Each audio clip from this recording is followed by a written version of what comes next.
You ever stare at your grocery receipt and just laugh? A sad, confused little laugh? Or maybe you're scrolling through house listings that look like they're priced in a different currency. You get this feeling, right? That you're running faster and faster just to stay in the same place.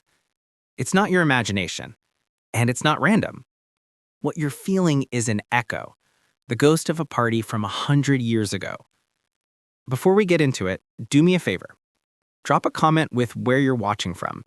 I'm always fascinated by how connected our global economy really is. And hit subscribe, because you're about to see today's headlines in a whole new light. Let's talk about 1929, the Roaring Twenties. Jazz, flopper dresses, and a stock market that only went up. My grandmother used to tell me stories.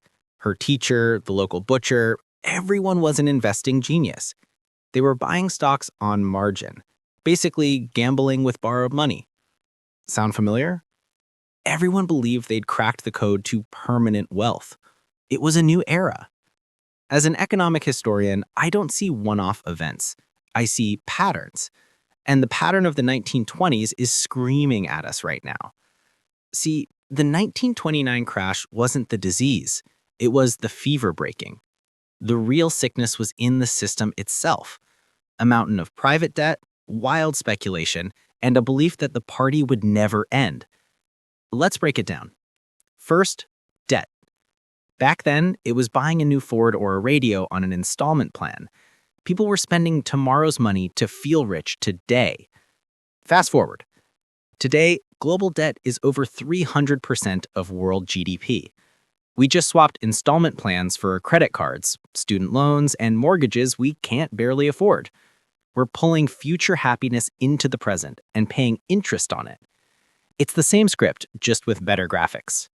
Second, the enablers, the central banks. In the 1920s, the Federal Reserve kept money cheap to keep the party going. They were essentially spiking the punch bowl. When they finally tried to take it away by raising rates, the whole thing imploded. Today, for decades, central banks have done the same thing, but on steroids.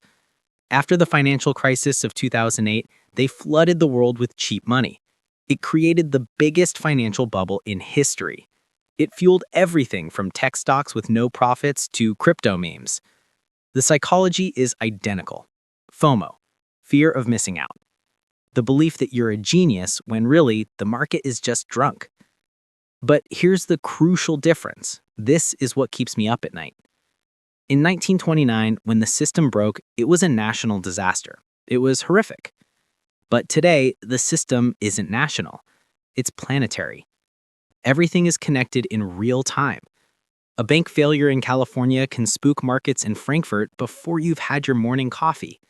The fragility is global. The speed is instant. When this illusion breaks, it won't be a localized fire. It'll be a flash fire across the entire system. The Great Depression taught us a brutal lesson about what happens when faith in the system evaporates. It's not just about money. It's about trust. When trust dies, the economy freezes. The problem is we didn't really learn the lesson. We just built a bigger, more complex system on the same shaky foundations, telling ourselves this time is different. But the rules of financial history are stubborn. Debt that grows faster than income is never repaid. Bubbles fueled by speculation always pop. And believing this time is different is the most expensive sentence in finance. So when you see prices rising, when you feel that financial squeeze, remember it's not just about inflation or bad policy today. It's the echo of a century-old mistake we seem determined to repeat. What do you think?